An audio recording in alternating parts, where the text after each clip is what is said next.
देखो अच्छा, तो आज जो हमें पढ़ना है बच्चों वो है प्रतिरोधों का संयोजन। ठीक है, तो प्रतिरोध क्या होते हैं पहले ये समझ लो। प्रतिरोध तो आपको हमने बता दिया क्या होता है। अब देखो एक चीज़ समझो, जैसे घर में होते हैं तो घर में क्या होता है, जब आपका वायरिंग सिस्टम होता है तो उस वायरिंग में आप जानते हो बल्ब, कई सारे बल्ब लगे होते हैं।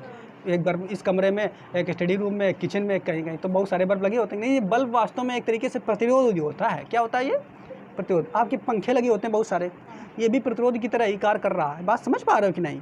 तो एक चीज़ ये समझिए कि घर में जो ये वायरिंग सिस्टम होती है, उस सिस्टम में क्या होता है, बहुत सारे प्रतिरोध लगे हैं। मतलब एक प्रतिरोध नहीं लगा है, अब बहुत सारे लगे हैं प्रतिरोध। तो उन प्रतिरोधों को किस क्रम में जोड़ा जाए, बात समझ पा रहे हो कि नहीं। देखो जैसे जोड़ने के, मान लो ऐसी है, आप अगर देखोगे मान लो तीन बच्चे हैं, अगर उनको खड़ा किया जाए तो एक मान लो ऐसे, एक बच्चा ये खड़ा हो गया, एक ये खड़ा हो गया, एक ये खड़ा हो गया, एक क्रम तो ये हो जाएगा। अब ये ऐसे भी खड़े हो सकते हैं, एक ये खड़ा हो गया, एक ये खड़ा हो गया, एक ये खड़ा हो गया। अब यहाँ पे देखोगे ये वाला एक क्रम तो ये आपको मिल गया है, अब एक क्रम ये आपको मिल गया है। ये वाला क्रम जब प्रेयर करते हो ना तो बच्चे ऐसे खड़े होते हैं, पहला बच्चा और दूसरा बच्चा और तीसरा बच्चा ऐसे खड़े होते हैं कि नहीं। अब अगर ऐसे देखोगे, ऐसे अगर ऐसे लाइन से खड़े हो जाओ तो ये वाला भी क्रम होता है। जो शुरू वाले स्टार्ट में होते हैं ना, स्टार्ट ये वाला एक क्रम होगा, एक ये क्रम होगा। ये अगर देखा जाए तो क्षैतिज रेखा हो गई। बात नहीं समझ पा रहे हो।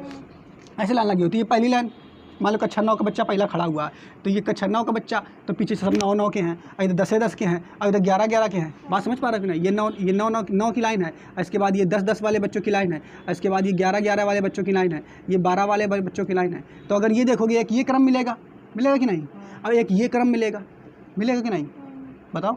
ये यहाँ पे इस क्रम में अगर तुम देखोगे तो इसमें क्या है, पहले 9 वाला है, फिर 10 वाला है, फिर 11 वाला, फिर 12 वाला। इधर चलोगे तो 9 वाला, 9 वाला, 9 वाला, 9 वाला, समझ रहे हो कि नहीं।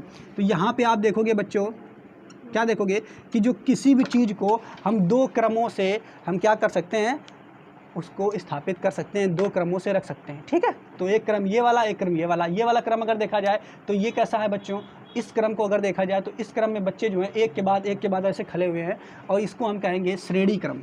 क्या कहेंगे बच्चों, श्रेणी क्रम। बात समझ पा रहे हो कि नहीं। और जो ये वाला देखोगे ये, तो इसमें क्या है, पहले एक खड़ा हुआ है, फिर एक दूसरा खड़ा हुआ है, और फिर तीसरा खड़ा हुआ है, और फिर चौथा खड़ा हुआ है, एक के बाद पीछे लगते चले जा रहे हैं। तो इस क्रम को देखो, एक के बाद है, ऐसे रेखाएं अगर खींच दें तो एक ऐसी रेखाएं खींचेंगी बच्चों, समांतर खींच रही है ना, तो इसलिए हम इसे कहेंगे समांतर क्रम। बात समझ पा रहे हो कि नहीं, क्लियर। तो यानी जो संयोजन होता है किसी भी चीज़ का, उनको अगर रखना है तो वो दो तरीके से, एक श्रेणी क्रम वाला और एक संयोजन कौन सा, समांतर क्रम वाला। इतनी बात समझ पाए कि नहीं। अच्छा, तो इसी तरीके से हमें प्रतिरोधों को जोड़ना है। ठीक, अब प्रतिरोध भी दो क्रमों में जोड़ेंगे, श्रेणी क्रम में और समांतर क्रम में। अब इनको कैसे जोड़ना है आपको बहुत ध्यान से समझना है। ठीक, और एक चीज़ और, तो आप लोग जानते हो बच्चों कि जो प्रतिरोध होता है उसका प्रतीक क्या होता है, ये होता है, ये हमने आपको बताया था शुरुआत में चैप्टर में कि प्रतिरोध का प्रतीक ये होता है कि नहीं। और ये वाला सिरा प्लस होता है, ये वाला सिरा माइनस होता है, ये वाली खुट्टी प्लस की होती है, ये माइनस की होती है, और प्रतिरोध को ऐसे आर से प्रदर्शित करते हैं। ठीक, अब अगर हम मान लें तीन प्रतिरोध ले लें, कैसे तीन, एक प्रतिरोध ये हो गया पहला, इसका नाम ले दिया R1, एक दूसरा ले लें R2, और एक तीसरा ले लें R3। ठीक है, कितने ले लें, तीन। अब इनको करें क्या, देखो बच्चों यहाँ समझना, एक ये R1 ले लिया है और दूसरा R2 ले लें, उसको यहाँ पे रख दें। बात समझना बच्चों, तो दूसरा R2 ले लिया, अब ये R2 का ये प्लस है, ये वाला माइनस है, और ये तीसरा ले लें R3, ये तीसरा R3 है, ये R3 का प्लस है, ये वाला सिरा माइनस है। देखो इधर पहले देखो क्या बच्चों की तीन प्रतिरोध हमने लिए हैं, ये वाला R1 है, ये वाला R1 है, ये वाला R2 है, ये वाला R3 है। अब बच्चों यहाँ ध्यान से आप लोग देखोगे तो R1 का ये वाला पहले आगे वाला जो सिरा होता है वो प्लस का है, अब पीछे वाला सिरा जो है वो माइनस का है। R2 में भी देखो पहले वाला सिरा जो प्लस का है, अब पीछे वाला सिरा जो है माइनस का है ना। R3 में भी ऐसा है, पहला वाला सिरा प्लस का है, दूसरा वाला सिरा माइनस का। तो हम इसमें अगर इनको जोड़ना है ऐसे क्रम में जोड़ना है, ऐसे ही श्रेणी क्रम में जोड़ने, श्रेणी क्रम का मतलब एक के बाद ऐसे आएंगे ना। तो इसमें हो क्या रहा है, देखो बच्चों ध्यान से कि R1 का जो माइनस सिरा है, इसको अगर इसमें जोड़ दें, R1 का माइनस सिरा जो है वो जुड़ेगा R2 के प्लस सिरे से। फिर देखो, फिर ये कौन है, R2 का जो माइनस सिरा है वो जुड़ेगा R3 के प्लस सिरे से। ऐसे ही R3 का माइनस सिरा और अगर आगे हैं तो उसके प्लस सिरे से जुड़ेगा, और अगर जोड़ो तो माइनस सिरा प्लस सिरे से, माइनस सिरा प्लस सिरे से अगर जुड़ता चला जाए तो इस क्रम को बच्चों हम क्या कहते हैं, श्रेणी क्रम कहते हैं। बात समझ पाए कि नहीं। क्या बताया हमने, यदि किसी पहले प्रतिरोध का माइनस सिरा दूसरे प्रतिरोध के प्लस सिरे से, फिर दूसरे प्रतिरोध का माइनस सिरा तीसरे प्रतिरोध के प्लस सिरे से। अब यही क्रम बढ़ता चले जाए तो इस प्रकार के संयोजन को हम क्या कहते हैं बच्चों? श्रेणी क्रम कहते हैं। बात समझ पा रहे हो कि नहीं? तो देखो यही बात हमने यहाँ पे लिखी है, पहले ये पढ़ लेते हैं प्रतिरोधों का संयोजन जरूरी क्यों है। तो देखो क्या लिखा हुआ है, समानता विद्युत परिपथों में एक से अधिक प्रतिरोध को जोड़ने की आवश्यकता होती। बिल्कुल भाई, विद्युत परिपथ जो है हमारे घरों में बल्ब एक तो लगा नहीं होता है, कई बल्ब लगे होते हैं और बल्ब जो है प्रतिरोध की तरह कार्य करता है। तो इन परिपथों को जोड़ने के लिए हमें एक क्रम की आवश्यकता होती है, ठीक है। अच्छा, प्रतिरोध को दो क्रम में जोड़ सकते हैं, अभी आपको हमने समझा दिया। दो क्रम कौन कौन सा है? समांतर क्रम है और श्रेणी क्रम है। अब हम पहले पढ़ेंगे बच्चों श्रेणी क्रम के बारे में, प्रतिरोधों का श्रेणी क्रम संयोजन, ठीक है। अब इसमें क्या लिखा हुआ है, जब किसी प्रतिरोध के ऋण सिरों को, अभी आपको समझाया, जब किसी प्रतिरोध को ऋण सिरों के दूसरे प्रतिरोध के धन सिरे से फिर तथा दूसरे प्रतिरोध के ऋण सिरे को तीसरे प्रतिरोध के धन सिरे से जोड़ते हैं तथा यह क्रम ऐसे ही जारी रहता है, तो इस प्रकार के संयोजन को श्रेणी क्रम संयोजन कहते हैं। बड़े ध्यान से आप इस चित्र को देखो, ये एक हमने परिपथ बनाया है, विद्युत परिपथ, और इस विद्युत परिपथ में कई प्रतिरोध लगे हैं और वो प्रतिरोध लगभग कितने हैं? 3, ठीक। तो देखो यहाँ पे पहला R1, दूसरा R2, R1, R2, R3। देखो इधर कैसे जोड़ा, ये R1 का प्लस सिरा है और ये इधर R1 का माइनस सिरा है, ये R2 का प्लस सिरा है, ठीक है, और ये R2 का माइनस सिरा है, और ये R2 का R3 का प्लस सिरा है, और ये R3 का माइनस सिरा। देखो अब यहाँ पे ये संयोजन पॉइंट है ना, कौन सा पॉइंट है? अब हमने किया क्या, देखो बिल्कुल वही काम किया। R1 है, R1 के माइनस सिरे को R2 के प्लस सिरे से जोड़ दिया, R2 के माइनस सिरे को R3 के प्लस सिरे से जोड़ दिया। तो इस प्रकार जो ये संयोजन बन रहा है, इसी संयोजन को हम श्रेणी क्रम कहेंगे। बात समझ पाए? अच्छा, और एक बात तो देखो बच्चों कि अब यहाँ पे हमने किया क्या है, ये देखो इसका प्लस सिरा जो है यहाँ से जा करके हमने बैटरी के प्लस सिरे से जोड़ दिया। ये बैटरी है, बैटरी का प्रतीक भी जानते हो आप लोग। अब ये बैटरी का माइनस सिरा है और इसका माइनस सिरा जा करके इधर से हमने R3 के माइनस सिरे से जोड़ दिया। बीच में एक कुंजी लगी है और जब कुंजी लगी है, कुंजी को जैसे ही आप दबाओगे तो विद्युत धारा पक्का बहेगी, और जब विद्युत धारा बहेगी तो धारा का हमें मालूम है प्लस सिरे से माइनस सिरे की ओर जाती है। तो विद्युत धारा बच्चों किधर से जाएगी? ऐसे जाएगी कि नहीं? विद्युत धारा ऐसे होते हुए ऐसे जाएगी, ठीक है। बात समझ पा रहे हो कि नहीं? क्लियर? तो विद्युत धारा ऐसे वापस आएगी, ऐसे बताओ भाई, ऐसे जाएगी फिर ऐसे ले आएगी। क्लियर यहाँ तक? अच्छा, तो बच्चों यहाँ तक तो विद्युत धारा आपको मालूम हो गया कितनी कैसे जाएगी। अब अच्छा देखो यहाँ पे अगर देखा जाए बच्चों, जो आपका ये ए लगा हुआ, ये अमीटर है, ये कितनी विद्युत धारा बह रही है उसको नापेगा। क्लियर? और ये जो वी लगाया है वोल्ट मीटर, ये क्या करता है, इन दोनों के बीच विभवांतर कितना है उसको नापेगा। क्लियर? समझ में आ रहा है कि नहीं? अब देखो हम यही निकालेंगे कि इसके बीच विभवांतर कितना, इनके सिरों के बीच विभवांतर कितना, इनके बीच कितना विभवांतर है, इनके बीच कितना विभवांतर है। तो अब इसी को हम गणितीय रूप में देखेंगे। बात समझ पा रहे हो कि नहीं? क्या में देखेंगे? गणितीय। ये इसका हमने थ्योरी रूप देख लिया है और ये हमने परिपथीय रूप देख लिया है। अब इसका गणितीय रूप अर्थात सूत्रीय रूप जो है वो हम देखेंगे। बात समझ पाए? ठीक, तो इसको नोट कर लो। देखो बच्चों अब थोड़ा सा इसका गणितीय निरूपण देखेंगे। समांतर कौन सा श्रेणी क्रम है ना। तो अब यहाँ पे आप बच्चों देखो, सबसे पहले अगर देखोगे यहाँ से आप कि यहाँ पे जो बैटरी है, बैटरी का ये प्लस सिरा है और माइनस सिरा है। अब बैटरी का जितना विभवांतर होगा, सुनो यहाँ पे ध्यान से, बैटरी का जितना विभवांतर होगा, मान लेते हैं वो विभवांतर कितना है, वी। कितना है? वी। तो बैटरी का जितना विभवांतर है वही विभवांतर तो इन सिरों पर होगा कि नहीं? बात समझना, जितना विभवांतर बैटरी पे होगा वही तो इन सिरों के बीच होगा। अच्छा, ये बात तो ठीक। एक चीज़ और देखो बच्चों, जो धारा यहाँ से गुजर रही है, वो समान गुजर रही है। यानी आई धारा अगर यहाँ पे जा रही है, देखो इधर ऐसे देखो, ये आई धारा यहाँ से जा रही है तो पहले R1 से होकर के जाएगी, R2 से होकर के जाएगी, फिर R3 से होकर के जाएगी। यानी यहाँ R1 से भी आई धारा जाएगी, I2 से भी आई धारा जाएगी और I3 से भी आई धारा जाएगी। भाई इसी में तो जो होकर के जाएगी ना। बात समझ पाए? अच्छा, एक चीज़ देखो बच्चों, यहाँ पे जो ये विभवांतर है इन दोनों के बीच, कौन सा दोनों के बीच, यहाँ पे और यहाँ पे, वो उतना ही विभवांतर होगा जितना बैटरी के बीच। तो मान लेते हैं कि बैटरी का विभवांतर माना बैटरी का विभवांतर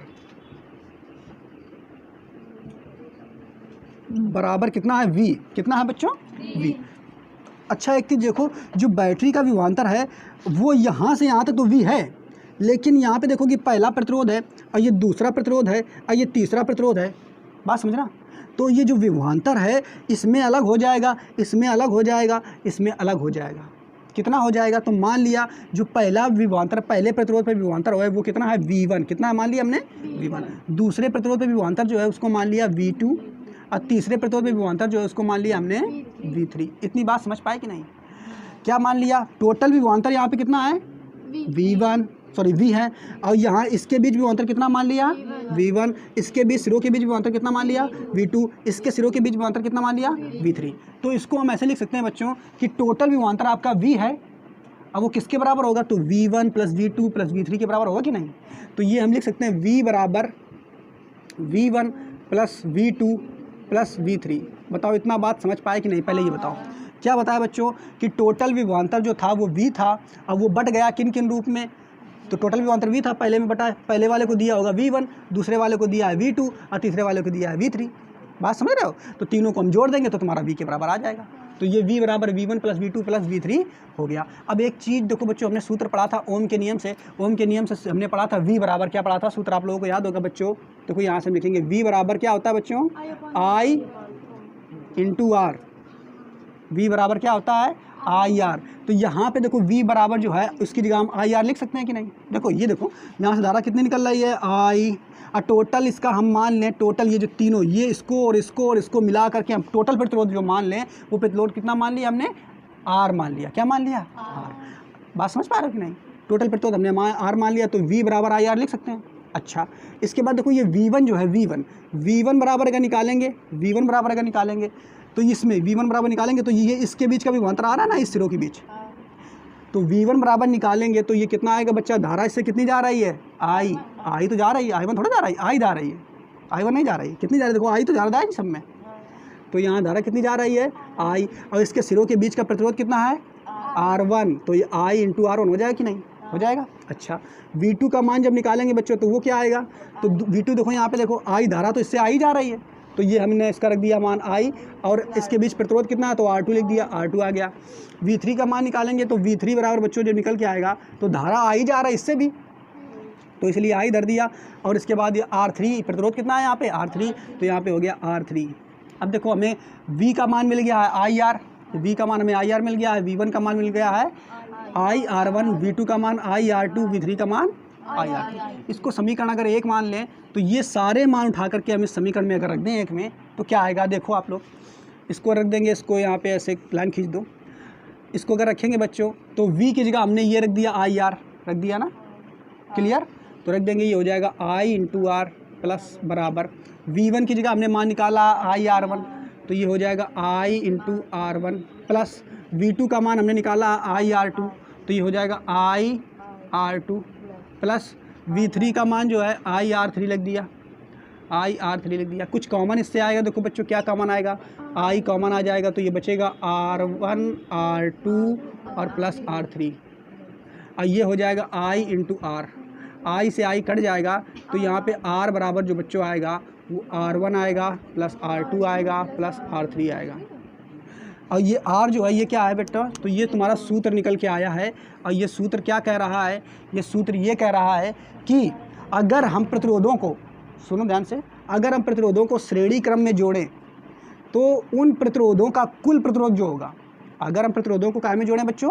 श्रेणी क्रम में, तो उन प्रतिरोधों का कुल प्रतिरोध जो होगा उन प्रतिरोधों के अलग अलग योग के बराबर होगा। बात समझो, जैसे मान लेते हैं ये R1 जो तुम्हारा प्रतिरोध था, R1 तुम्हारा है मान लेते हैं 20 ओम, कितना है? 20 ओम।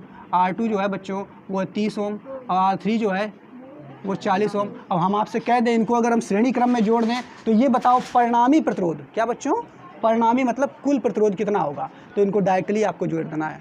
कैसे जोड़ देना है? R1 + R2 + R3 जोड़ोगे तो कितना हो जाएगा? R बराबर निकालोगे तो कितना आ जाएगा? 90, यानी कुल प्रतिरोध कितना है? 90। बात समझ पा रहे हो कि नहीं? ये कब आएगा? जब प्रतिरोधों को हम किस क्रम में जोड़ेंगे?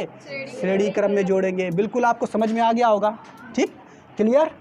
तो इसको नोट कर लो।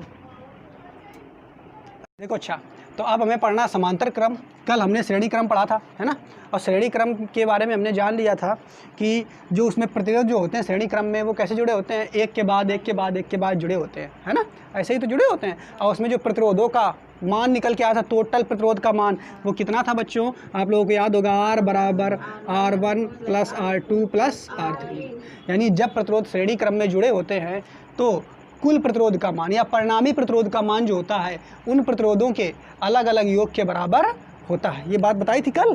अब हमें पढ़ना है बच्चों समांतर क्रम। तो समांतर क्रम में देखो क्या होता है ये समझिए।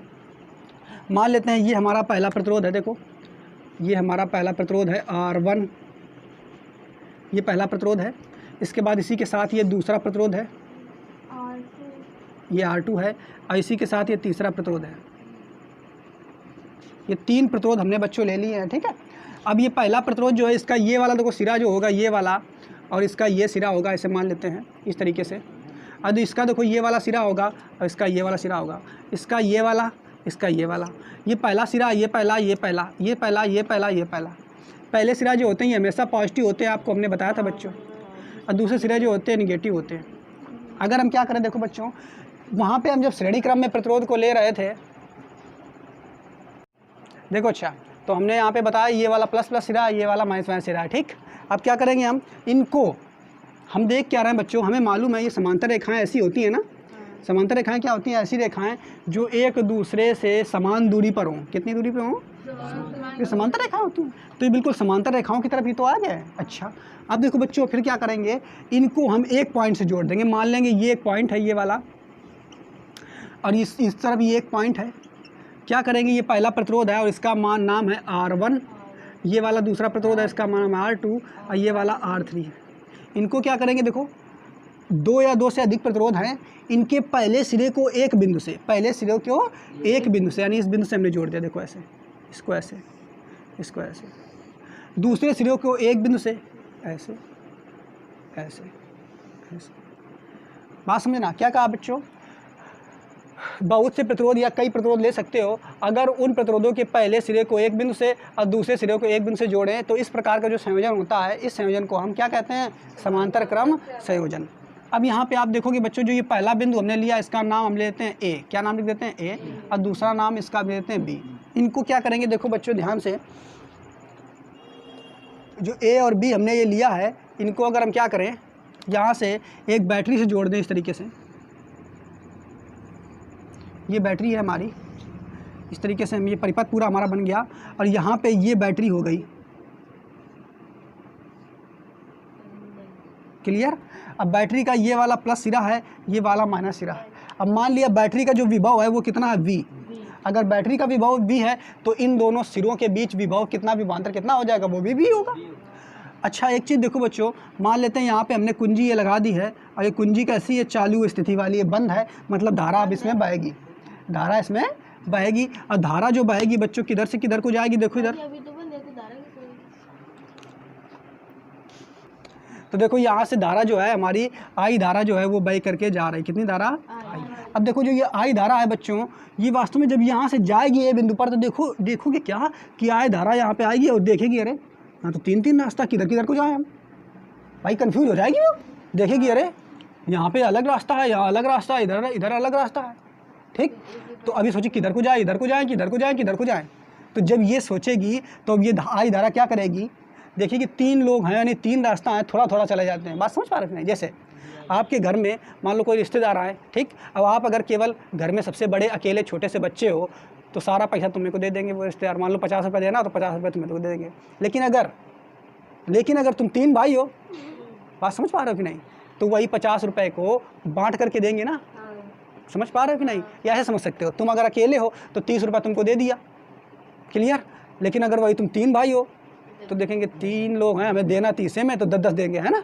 उसी तरीके से धारा करेगी, यहाँ से जा रही है, देखेगी जाना इधर भी है, जाना इधर भी है, जाना इधर भी है। अगर इधर नहीं जाएंगे तो R1 बुरा मान जाएगा, इधर नहीं जाएंगे तो R2 बुरा मान जाएगा, इधर नहीं जाएंगे तो R3 बुरा मान जाएगा। तो इसका मतलब आई मान है इसका टोटल, तो ये क्या करेगा, कुछ भाग इसको देगा, कुछ भाग इसको देगा और कुछ भाग इसको देगा। बात समझ पा रहे हो कि नहीं, क्लियर। तो मान लेते हैं जो आई है, आई ने अपना थोड़ा सा भाग इसको I1 दे दिया, किसको, इसको I1 दे दिया है, इसको दे दिया I2 और इसको दे दिया है I3। बात समझ पा रहे थे नहीं। जब ये कुल इन तीनों को जोड़ोगे तो आई के बराबर ही तो आएगा। तो यहाँ से जब ये धारा I1 I2 I3 यहाँ पे 3 भागों में बट गई, लेकिन फिर जब ये B पर आएगी तो पुनः फिर यहाँ पे I बन जाएगी। बात समझ पा रहे हो? और ये फिर से ऐसे निकल आएगी। क्लियर? तो वहाँ पे क्या था, जब हमने श्रेणी क्रम संयोजन पढ़ा था तो वहाँ पे विभव बढ़ जा रहा था, V1 + V2 + V3। और यहाँ पे क्या बढ़ जा रही है? धारा। यहाँ विभव समान ही रहेगा, विभव कितना रहेगा? V ही रहेगा, क्योंकि 2 सिरे ही हैं। अब वहाँ सिरे क्या हो जा रहे थे? पहला, फिर दूसरा और फिर तीसरा, वहाँ कई सिरे हो जा रहे थे। और यहाँ सिरा तो एक ही है ना, तो विभव समान रहेगा। ठीक, और धारा जो है वो बढ़ जाएगी। तो यहाँ पे हम लिख लेते हैं इसको, यहाँ पे B पॉइंट। देखो ये B पॉइंट है। माना A B पर विभवांतर कितना है बच्चों? V है। कितना है? V है। तथा धारा I है। ठीक, अब धारा चूंकि इसमें भी जाएगी, R1 में भी जाएगी, R2 में भी जाएगी, R3 में भी जाएगी। फिर लिखेंगे यह धारा I प्रतिरोध R1 में कितना जाएगा? R1 में कितना जाएगा? तो I1। ठीक है, प्रतिरोध R2 में कितनी जाएगी? I2।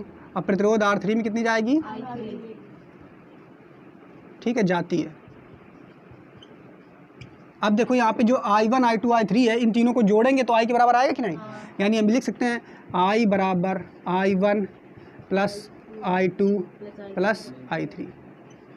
ये समीकरण नंबर आपका 1 हो गया। इतनी बात यहाँ तक आपको समझ में आ गई होगी बच्चों की ये हमने यहाँ तक कैसे कर दिया। ठीक, और ये देखो ये कुल धारा का मान है, ये धारा के छोटे छोटे मान है ना। और ये एक चीज़ तो हमें मालूम है, इसके बीच विभव कितना है? V। अब देखो बच्चों, अगर हम I का मान निकालें काहे से? ओम के नियम से। ओम के नियम से देखो बच्चों, ओम के नियम से। तो ओम का नियम क्या होता है बच्चों? आप लोगों को मालूम होगा, V बराबर IR होता है ना। V बराबर IR होता है। लेकिन अगर हमें यहाँ पे चाहिए I का मान, I का मान चाहिए, I का चाहिए तो I का मान निकालेंगे तो क्या आएगा? V/R आएगा कि नहीं? I का मान निकालेंगे तो V/R आएगा कि नहीं? बताओ, आएगा ना। क्लियर? अच्छा बच्चों, तो अब यहाँ पे हमें क्या करना है? देखो I का मान निकालना है इसका, तो I का मान कितना आ रहा है? V/R। तो देखो इसी तरीके से ओम के नियम से निकालेंगे I का मान, तो V/R। देखो इधर अगर देखा जाए बच्चों, तो I का मान तो ये तुम्हारा आपको दिख रहा है, ये वाला। और V क्या है? टोटल प्रतिरोध है। R क्या है? सॉरी, V क्या है? टोटल विभव है। R क्या है? तो टोटल प्रतिरोध, यानी इसको जोड़ो तो टोटल प्रतिरोध निकल के आएगा, यानी परिणामी प्रतिरोध है। ठीक है, तो I का मान तुम्हारा V/R आ गया। लेकिन अगर I1 का मान निकालोगे बच्चों, I1 का इधर लिख लेते हैं उस तरफ, I1 का मान अगर निकालोगे तो कितना आएगा बताओ भाई? तो I1 का देखो विभव तो उतना ही है, तो ऊपर तो आ जाएगा V, और चूंकि यहाँ से देखो इधर जा रहा है ना, तो ऊपर मान हो जाएगा R1। ठीक, इसी प्रकार अगर हम I2 का मान निकालें बच्चों तो कितना आएगा? V/R2, comma. इसी तरीके से हम अगर I3 का मान निकालें तो कितना निकल के आएगा? V/R3। ये निकल के आया ना। तो I का मान भी निकल आया, I1 का मान भी निकल आया, I2 का, I3 का, ये सारे मान उठा करके हम समीकरण 1 में रख देंगे। तो समीकरण 1 में रखेंगे भाई, तो बस यहाँ पे आप लिखोगे इस तरफ, क्या लिखोगे? सभी मान, इस तरफ इसको इस तरीके से बना देते हैं, सभी मान समीकरण 1 में रखने पर। तो ये सभी मान रखना, I का मान है V/R, इसमें रखना। देखो इस समीकरण में, इसमें फिर से लिख लेते हैं समीकरण ताकि आपको समझ में। I बराबर I1 + I2 + I3। I बराबर क्या निकल के आया? तो V/R, तो लिख दिया यहाँ पे V/R बराबर I1 का मान कितना है बच्चों? तो V/R1, तो लिख देंगे V/R1 प्लस I2 का मान कितना है? V/R2 प्लस R3 का मान कितना है? तो V/R3। कुछ कॉमन है बेटा तो कॉमन ले लेंगे उसमें, ये तो V/R ऐसे ही चल रहा है, ऊपर से V कॉमन आ जाएगा, तो V कॉमन आ गया, ये बचेगा 1/R1 प्लस ये बचेगा 1/R2 प्लस ये बचेगा 1/R3। क्लियर? V से V हमारा जो है कट जाएगा, तो ये 1/R बराबर आएगा बच्चों 1/R1 plus 1/R2 plus 1/R3। बात समझ पाए? तो यहाँ पे देखो जो R का मान निकल आया है बच्चों, देखो इधर ध्यान से अगर देखा जाए तो ये क्या निकल के आया 1/r बराबर 1/r1 plus 1/r2 plus 1/r3। वहाँ पे जब निकाले तो क्या निकला था r बराबर r1 plus r2 plus r3। तो जब श्रेणी क्रम में जोड़ते हैं तो r का मान क्या निकला r बराबर r1 plus r2 plus r3। और जब समांतर क्रम में जोड़ते हैं तो उसका उल्टा हो जाता है 1/r1 r बराबर 1/r1 plus 1/r2 plus 1/r3। बात समझ पाए कि नहीं, कैसे किया ये आपको समझ में आ गया होगा। ठीक है, यहाँ पे देख रहे हो आप, इस तरीके से हमने किया है। अब इसके बारे में थोड़ा सा और लैंग्वेज हम लिख देते हैं।